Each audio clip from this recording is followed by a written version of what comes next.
They thought they were in control, two officers pulling over a lone driver ready to throw their weight around, but what they didn't know was that the woman behind the wheel wasn't just any driver, she was their new boss, the chief of police, and this stop was about to change everything.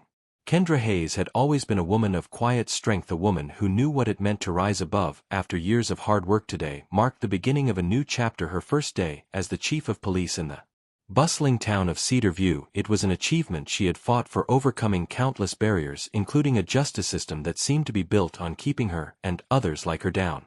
She drove down the winding highway leading into the city, the early morning sun casting a warm glow over the horizon. Her hands gripped the steering wheel just a bit tighter than usual. This was supposed to be a day of celebration, but Kendra couldn't shake the feeling of unease that gnawed at her. Cedar View wasn't just any town, it had a reputation known for its deeply conservative culture. Its police department had long been marred by reports of bias, particularly against minorities.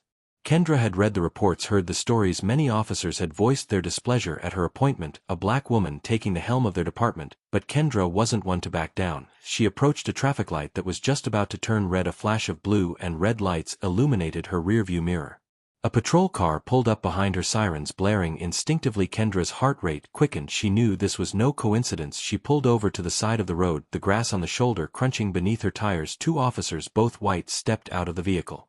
The senior officer, a broad-shouldered man in his late 40s, approached her car with a deliberate, measured stride. The younger officer followed closely behind, his face tight with suspicion. Kendra lowered her window, her pulse steady but alert. The senior officer leaned in slightly, his eyes scanning her car before resting on her license and registration. He said flatly, his voice carrying an air of authority that felt just a bit too practiced. Kendra reached into her glove compartment, pulling out the documents. Without a word, she had learned long ago that in situations like this silence was often the best strategy. As she handed them over, the senior officer's eyes narrowed slightly, but he said nothing. The younger officer, however, wasn't as restrained. "What brings you out here?" he asked, his tone edged with suspicion. "This area is not exactly safe, if you know what I mean." Kendra's stomach churned, but she remained composed. "I'm on my way to work." "And where exactly would that be?" the younger officer pressed, leaning in a little closer. His smirk suggested he already had assumptions about her. Kendra hesitated for a moment. She could reveal her position right then and there, put an end to the charade, but something told her to hold back. She had been in this situation before, too many times. In fact, the power dynamic here was undeniable, and she didn't want to start her first day by creating tension with the very officers she would soon lead. "You'll find out soon enough," she responded calmly, locking eyes with the young officer. There was no anger in her voice, but she made it clear that she wasn't intimidated. Sensing that things were about to escalate, the senior officer stepped in. "Let's not make this difficult, ma'am.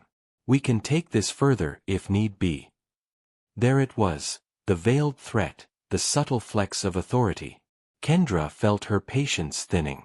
She had endured this kind of treatment for years: disrespect, condescension, assumptions based on nothing but the color of her skin. She had fought too hard, climbed too high to let this slide. Kendra took a deep breath, deciding she had played along long enough.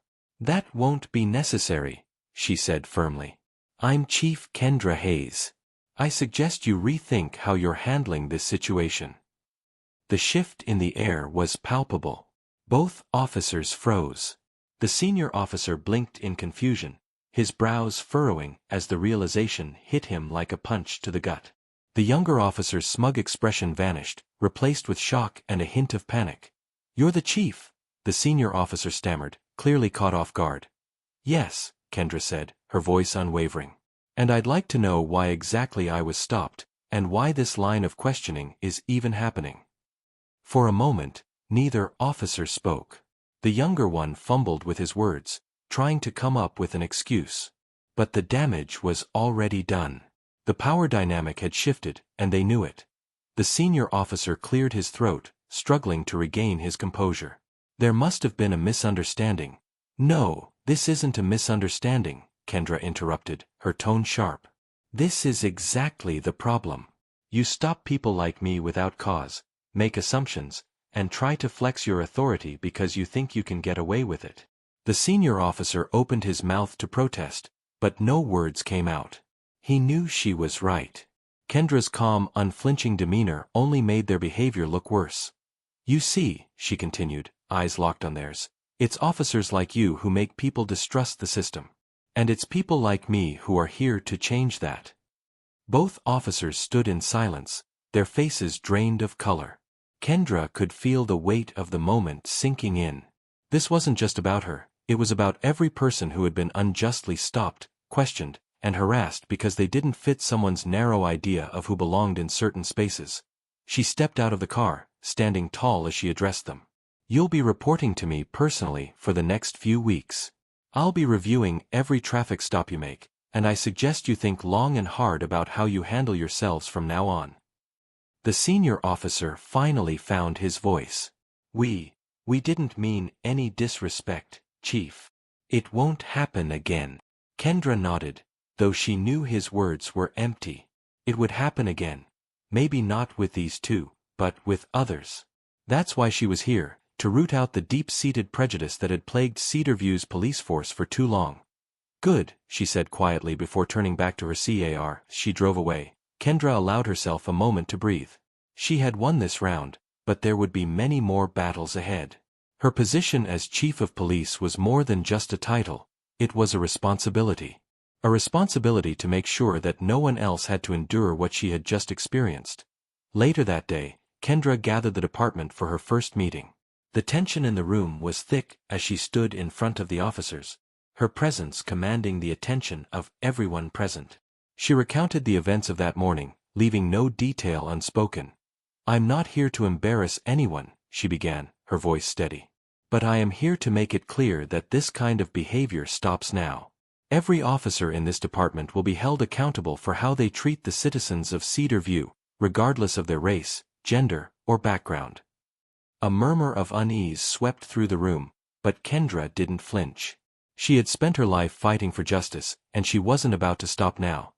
"This is your chance to prove that you are the kind of officers who serve with integrity," she continued. "But know this, I will not tolerate bias. I will not tolerate disrespect. And I will not tolerate anyone who thinks they are above the law." Her words echoed in the silent room. Some officers shifted uncomfortably while others nodded in quiet agreement.